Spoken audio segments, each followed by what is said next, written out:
All right, I thought someone may need to know how to mix fuel. It's pretty simple. What I do is I buy this Echo Power Blend oil, and I get it off Amazon. It's not expensive, $1 or $2. And I get this because it's already measured out for 1 gallon of fuel, so it makes it very easy. So I fill the gas tank up with 1 gallon of gas, and I use the ethanol-free gas so it doesn't mess up the carburetors. And then once 1 gallon is in there, you just open up your little oil canister. Let's do this. And dump it in.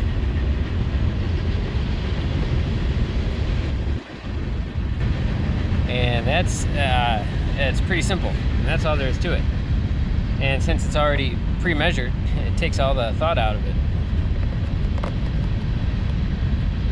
I think I buy a 6 or 8 pack at a time for $12.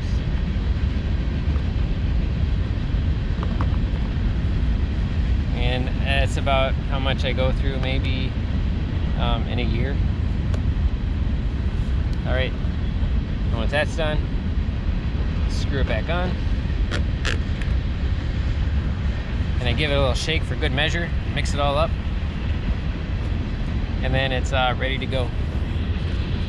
And now he's living the life of Riley.